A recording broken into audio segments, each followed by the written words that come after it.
Pertanyaan pertama, pertanyaan panjang Ustaz, ana simpulkan saja Ustaz. Jadi beliau ini akan melaksanakan sholat fardu Ustaz. Kebetulan di tempat sholat beliau itu ada cacaran-cacaran air Ustaz. Ya. Tapi beliau tidak tahu itu cacaran-cacaran air apa, dan beliau menganggap itu air biasa, air suci. Setelah selesai sholat baru diberitahu bahwasanya itu air najis. Nah, bagaimana hukum sholat yang telah beliau laksanakan? Ya, jazakumullah khair atas pertanyaannya. Ya, beliau menanyakan ya tentang masalah bahwasanya beliau sebelum sholat ya terkena ceceran atau percikan-percikan air ya. Nah, bagaimana hukum sholat beliau ya setelah beliau mengetahuinya setelah sholat? Apakah sholatnya sah ataukah tidak ya, semacam itu ya. Kaum muslimin dan muslimat yang dimuliakan oleh Allah Subhanahu wa taala, pendengar Radio Gema Madinah yang dimuliakan oleh Allah Subhanahu wa taala, jika seandainya seseorang ya mengetahui ya najis setelah sholat ya, mengetahui najis setelah selesai sholat, maka tidak perlu dia mengulang sholatnya. Tidak perlu dia mengulang sholatnya ya. Kenapa? Nabi SAW ya pernah sholat ya, di sendal beliau ada kotoran. Di sendal beliau ada kotoran. Kemudian Nabi SAW pun melempar sendal beliau ya ketika di tengah-tengah sholat. Ketika Nabi SAW melempar sendal beliau, maka para sahabat pun melempar sendal-sendal mereka. Ketika setelah selesai sholat, Nabi SAW bertanya kepada para sahabat, "Ma hamalakum ala ilqa'i ni'alikum?" Apa yang menyebabkan kalian, kata Nabi SAW, melempar sendal-sendal kalian? Kata sahabat ini, "Ya Rasulullah, ra'ainak alqaita na'alaik fa alqaina ni'alana." Wahai Rasulullah, kami melihat engkau melempar sendalmu, maka kami pun lempar sendal-sendal kami. Kemudian kata Nabi SAW, fa inna Jibril atani anna fiha adhan. Kata Nabi SAW, sesungguhnya Jibril datang kepadaku dan mengasih tahu kepadaku sesungguhnya pada sendalku ini ada kotoran. Ya.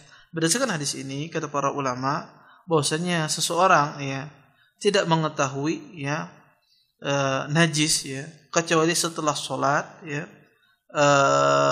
setelah sholat ada najis di bajunya atau air tersebut ada air najis, maka tidak perlu dia mengulang sholatnya. Tetapi jika seandainya dia tahu sebelum sholat, maka dia harus membersihkannya, atau tahu di tengah-tengah sholat dia berusaha untuk membersihkannya di tengah-tengah sholat tersebut. Tapi jika seandainya dia mengetahui setelah sholat, maka tidak perlu dia mengulang sholatnya, dan sholat yang dilaksanakan tersebut sholat yang sah. Wallahu a'lam. Jazakumullah khairan Ustaz atas jawaban yang disampaikan.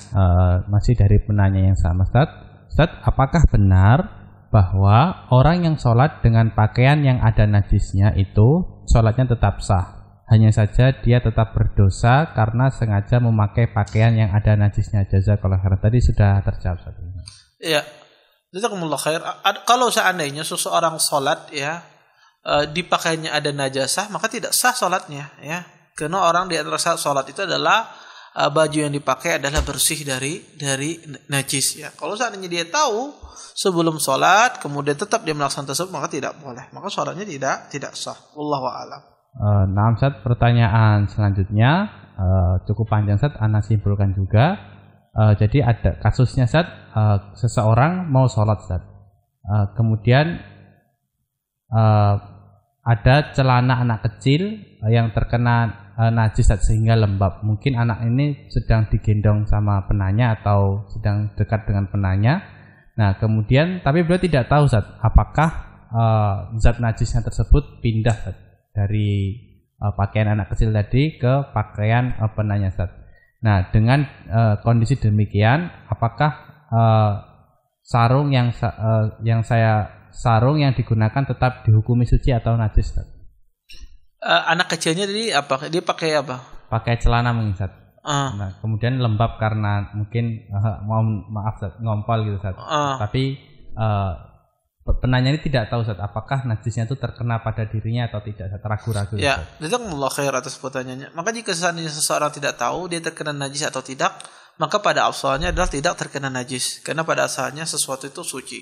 Maka jika dia tidak tahu itu terkena najis atau tidak, maka asalnya tidak terkena najis. Kecuali dia yakin bahwasanya dia terkena najis, baru di sini dia cuci. Tapi kalau seandainya dia tidak tahu ini terkena najis ataukah tidak, maka kembali kepada hukum asal, yaitu asalnya segala sesuatu itu adalah suci. Wallahu a'lam. Jazakumullah khairan Ustaz atas jawabannya. Pertanyaan selanjutnya masih dari penanya yang sama.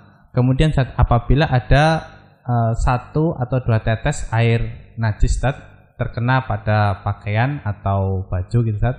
Nah, kemudian dibiarkan Ustaz sampai tetesan tadi mengering Ustaz. Apakah ketika sudah kering pakaian tadi tetap dihukumi najis atau suci Ustaz? Bisa diulang sedikit pertanyaannya? Jadi baju yang suci Iya. Terkena 1 atau 2 tetes air najis Ustaz.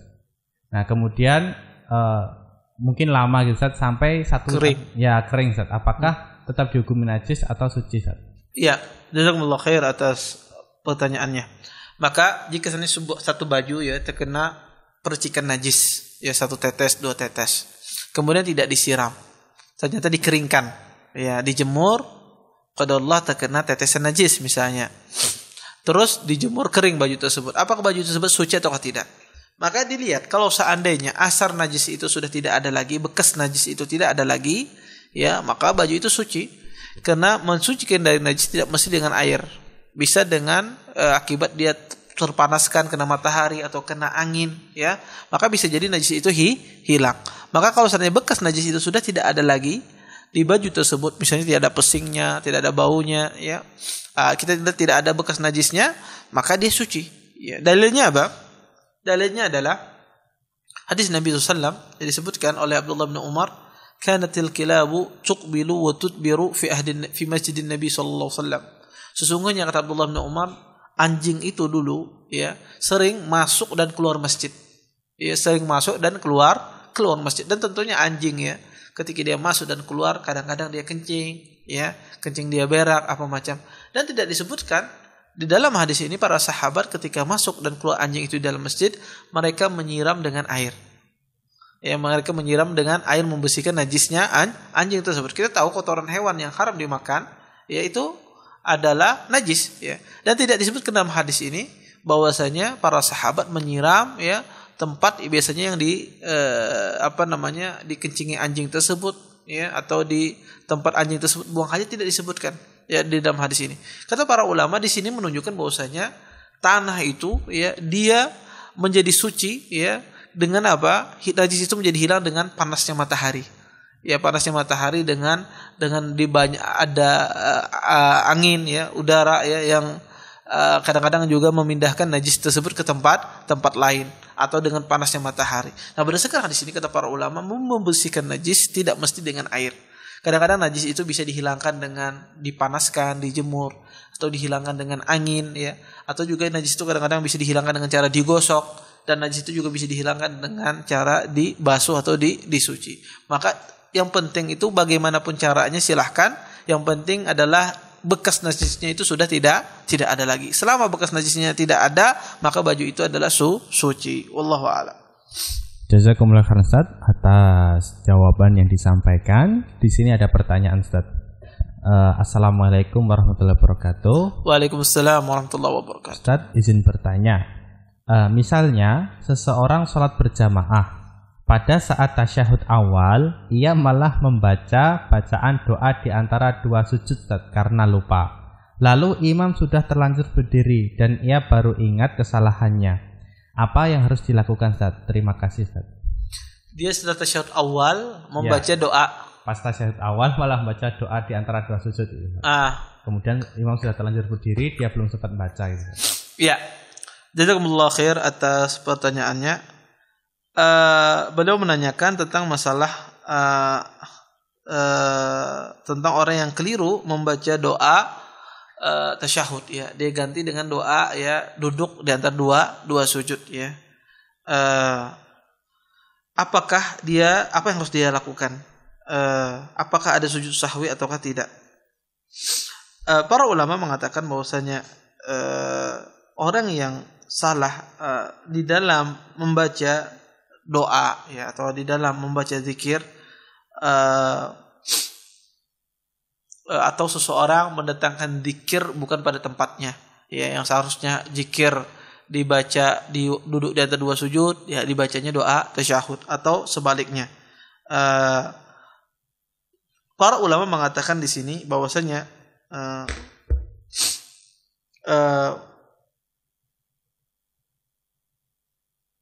para ulama mengatakan orang yang keliru dalam masalah ini maka dia terjadi khilaf dalam ulama dalam masalah ini. Pertama, ahlul ilm melihat bahwasanya hendaknya dia sujud sahwi. Ya, kalau seandainya dia kelupaan, sahwnya tasyahud, kemudian dia ganti dengan doa duduk di antara dua sujud, maka hendaknya dia sujud sahwi. Ya. Maka sebagian ahlul ilm melihat bahwasanya hendaknya dia melakukan sujud sahwi. Sebagian ulama mengatakan tidak mengapa, salatnya sahih dan tidak perlu sujud sahwi. Ya, tetapi kalau seandainya dilakukan sujud sahwi maka itu lebih afdal.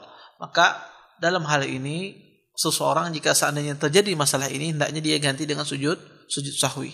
Ya, kalau dia sudah berdiri kemudian dia baru ingat tadi bahwasanya tadi kelupaan ya atau salah tadi membaca doanya, seharusnya membaca doa tasyahud, baca doa duduk di antara dua sujud. Maka ketika dia sebelum salam atau setelah salam maka dia sujud sahwi. Tapi kalau seandainya tidak sujud sahwi pun ya Ustaz, maka tidak mengapa. Insyaallah tidak mengapa karena ahlul ilm ya berkaitan tentang masalah zikir yang dibaca ya setelah di dalam salat ketika didatangkan bukan pada tempatnya, para ahlul ilm mengatakan bahwasanya tidak mengapa kalau seandainya dia tidak sujud sahwi. Tapi kalau seandainya dia sujud sahwi maka itu lebih baik. Wallahu a'lam. Nah, Ustaz, berarti setelah imam salam kita langsung sujud sahwi gitu, Ustaz. Ini makmum apa imam yang salah? Ini posisi jadi makmum, Ustaz. Kalau makmum tidak perlu sujud sahwi. Kalau seandainya makmum, kalau seandainya kesalahan itu terjadi pada makmum, maka tidak perlu sujud sahwi. Tapi kalau seandainya kesalahan itu terjadi pada imam, ya imamnya yang keliru misalnya, maka di sini kalau seandainya dia sujud sahwi itu lebih bagus. Tapi kalau seandainya tidak sujud sahwi maka tidak mengapa. Pertanyaan selanjutnya, Ustaz. Mungkin pertanyaan tadi sore, Ustaz, terkait hadis. Ustaz, kenapa Imam Bukhari mengulang hadis, Ustaz? Sehingga tadi sempat 4 kali Ustaz diulang, Ustaz. Iya. Imam Bukhari rahimahullah ta'ala kadang-kadang mengulang hadis ada beberapa sebab. Pertama, karena kadang-kadang beliau ingin menyebutkan faidah yang lain. Ya, misalnya ini diulang hadis ini kadang-kadang beliau ingin menyebutkan faidah ya di pengulangan hadis tersebut. Atau kadang-kadang beliau ingin berdalil di tempat ini dengan hadis yang sama. Ya, kadang-kadang ya satu hadis itu bisa dijadikan beberapa pendalilan ya di beberapa masalah ya, sehingga kadang-kadang diulang oleh Imam Bukhari. Atau karena kadang-kadang ingin menjelaskan faidah dari sisi sanadnya. Maka banyak sebab-sebab kenapa Imam Bukhari kadang-kadang mengulang hadis di dalam kitab sahih beliau. Wallahu a'lam. Pertanyaan selanjutnya, Ustaz.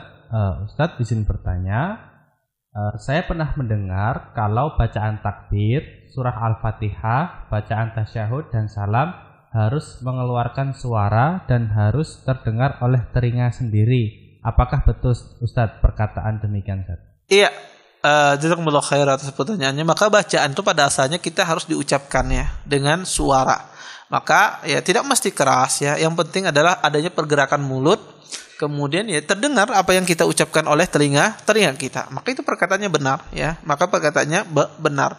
Kalau seandainya tidak diucapkan ya tidak maka itu bukan mengucapkan namanya. Kalau seandainya cuma di dalam hati ya. Dia membacanya dalam hati kata orang. Maka ini bukan yang diminta semacam ini. Maka orang ketika bertakbir maka harus dia ucapkan Allahu Akbar. Ketika dia membaca Al-Fatihah maka ya dia ucapkan dengan lisannya ya, dengan suara pelan didengar oleh telinganya. Allahu a'lam. Jazakumullah khairan, Ustaz, atas jawabannya. Dan saya RKM, kami masih menunggu pertanyaan dari pian di rumah.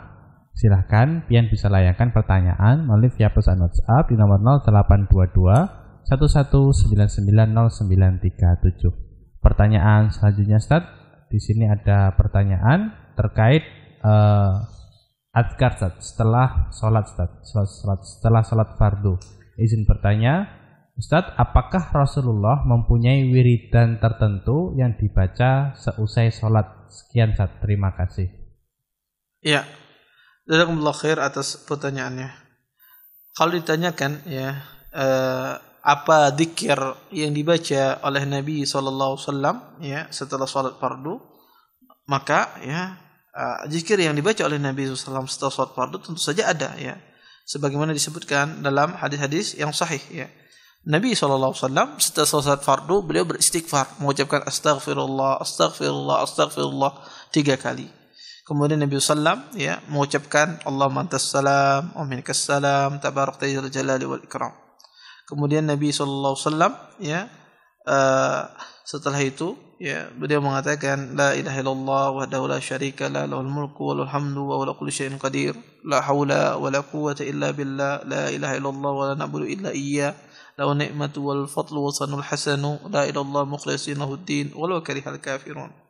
Kemudian ya beliau mengatakan Allahumma mani'a lima a'taita wa la mu'tiya lima mana'ta wa la yanfa'ul fa'uja jaddi minkal jaddu.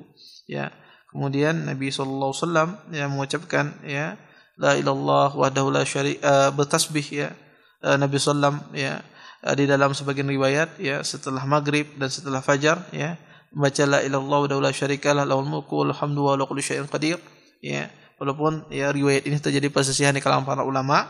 Kemudian ya Nabi SAW ya bertasbih ya mengucapkan subhanallah ya, kemudian mengucapkan subhanallah 33 kali, alhamdulillah 33 kali, Allahu akbar 33 kali. Kemudian ya ditutup dengan la ilallah wa la syarikalah lahul mulku wal hamdu wa huwa ala kulli syai'in qadir.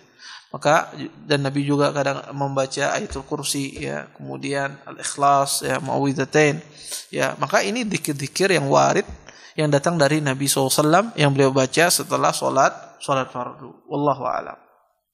Jazakumullah khairan Ustaz atas jawaban yang disampaikan. Pertanyaan selanjutnya, pertanyaan tentang muamalah Ustaz.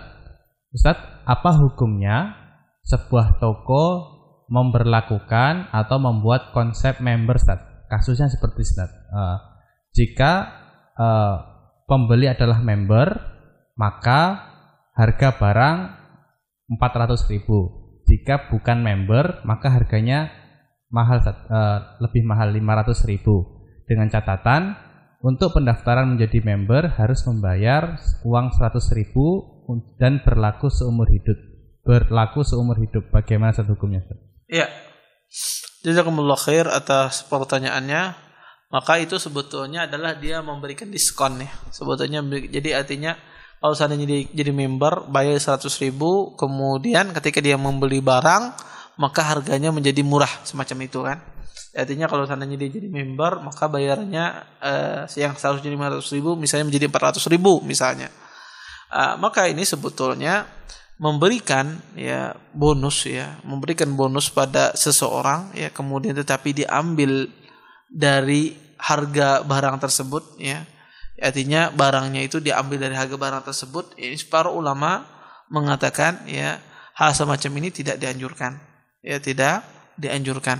Maka seseorang kalau seandainya dia ingin jadi membernya saja, maka tidak perlu bayar. Ya tidak perlu bayar. Tapi kalau dipatok dengan mengambil bayaran tertentu 100.000, maka kalau seandainya dia mau beli barang maka akan murah, maka ini tidak boleh. Ya, ini tidak boleh karena di sini pertama terjadi ada gharar di sini. Terjadi ada gharar. Bisa jadi kadang-kadang ya barang yang ditawarkan tidak ingin dia beli. Tidak ingin dia beli. Ya, bisa jadi barang tersebut tidak dia harapkan, harapkan.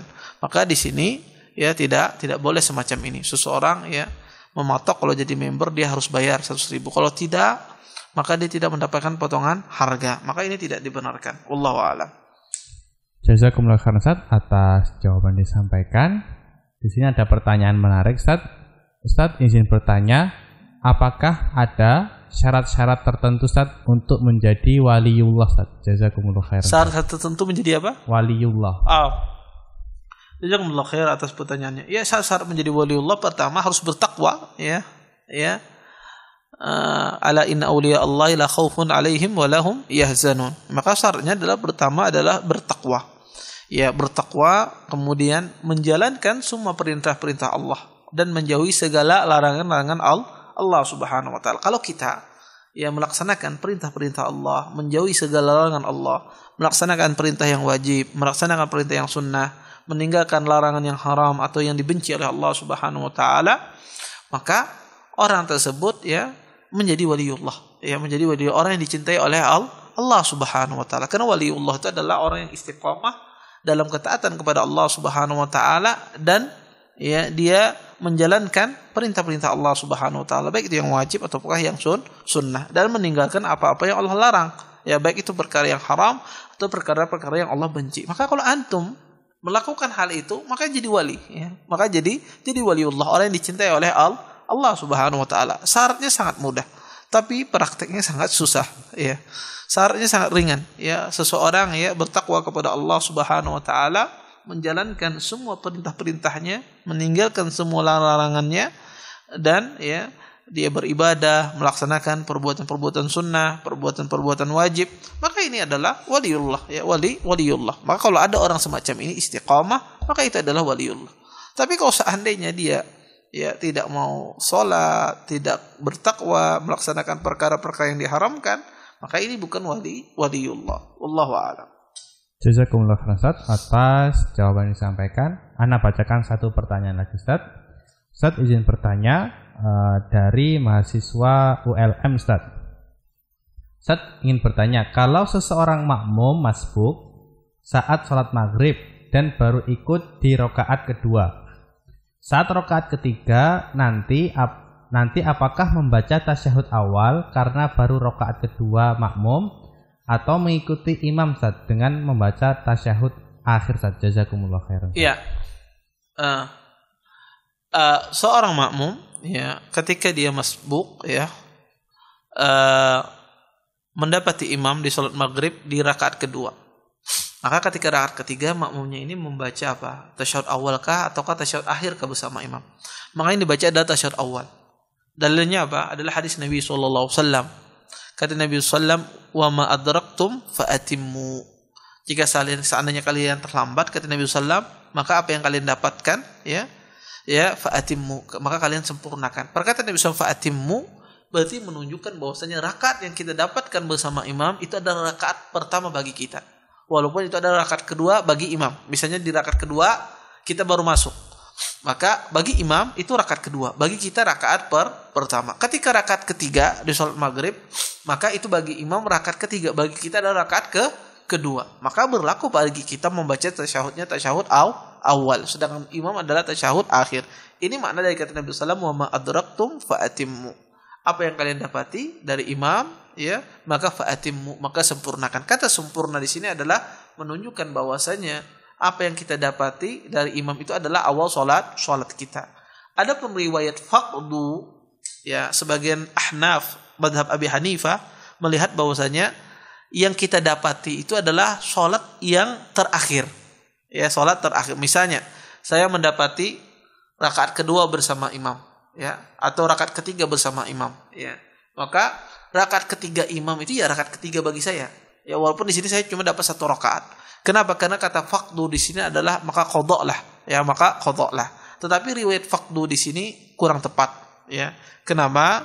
Karena riwayat yang sahih adalah fa'atimmu, maka sempurnakan. Adapun riwayat faqdu ini adalah riwayatnya enggak kuat. Kalau seandainya kita katakan sahih riwayat faqdu di sini, itu bisa bermakna fa'atimmu. Ya, maknanya adalah disempurnakan, bukan maknanya adalah diqadha. Bukan maknanya diqadha. Karena ini dua makna. Ya, kalau diqadha berarti rakaat ketiga imam itu berarti rakaat ketiga juga bagi kita. Maka ketika kita sholat, maka rakaat berikutnya adalah rakaat rakaat pertama bagi kita dan seterusnya. Wallahu a'lam. Jazakumullah khairan Ustaz atas jawaban-jawaban yang sudah disampaikan pada kesempatan di malam hari ini. Mudah-mudahan dari apa yang disampaikan tadi bisa kita ambil manfaatnya dan bermanfaat bagi di dunia dan di akhirat kita. Demikian jumpa kita dari RGM. Mudah-mudahan pertemuan kita menuai berkah dari sisi Allah Subhanahu wa taala. Wabillahi taufiq wa sallallahu ala nabiyyina Muhammad wa ala alihi wa sahbihi wa baraka wa sallam wa akhiru da'wana alhamdulillahi rabbil alamin. Assalamualaikum warahmatullahi wabarakatuh.